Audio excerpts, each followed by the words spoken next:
Roy, congratulations. Thank you very much. What a terrific surprise. I've loved pantomime all my life. I've been in it over nearly 60 years. I've been doing them on and off. I've written them, I've been in them, I've directed them, everything, But when I do them, I'm directed by the best director I've ever worked with, who's my missus.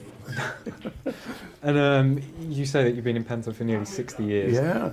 Are you pleased that it's finally getting the recognition here at the Well, GB I Panto? never minded about it not being placed up there, because it is the most popular entertainment for everybody, I did disapprove terribly when it started to get blue. They started to do blue gags. And I've worked with good comics, who've said, I'm going to put that one in there. And I've said, no, I don't want anything like that. And I said, I only have one yardstick for comedy in pantomime. Would Laurel and Hardy have done it? And if you say yes, it's in. If you say no, out. And you say, you've done everything in panto, really. Well, I just played Dame for the last 2 years, which I'd never done in my life. What has been your favourite thing to do in panto? Well, I think now, of course, it is.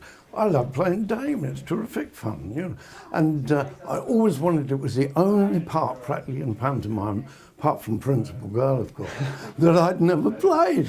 So, I said to Wilton's, that lovely old music hall, when they asked me if I'd do a panto then, I said yes, but on one proviso. I must play Dame, because I've got to do it before I snuff it. Yeah. No, it's great. And you've worked with some absolute legends. Indeed, over the years. Indeed. Mr. Pastry, who was a chap called Richard Hearn, great children's entertainment, great acrobat he was. And he taught me all sorts of things visually that you could do. Charlie Crowley was the great clown in Blackpool Tower Circus, but he was the most marvellous slapstick routine he used to do.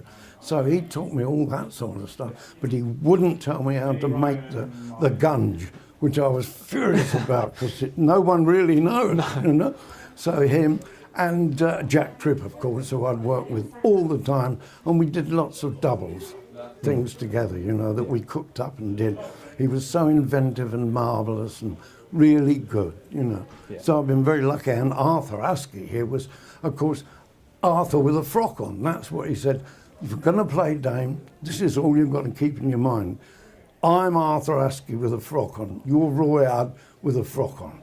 And I did have the best notice I've ever had in my life for playing Dame. And it said, Roy Hudd is the epitome of an old East End tart. I thought it was the best notice I've ever had. Yeah. You got any plans to continue this year? Not this particular year, because I'm doing a play later Right. on, which I love doing plays, But if something comes along that I fancy, I'll be in. Lovely. Thank you, Roy. Congratulations again. Thanks a lot. Enjoy your night. Yeah, thank you.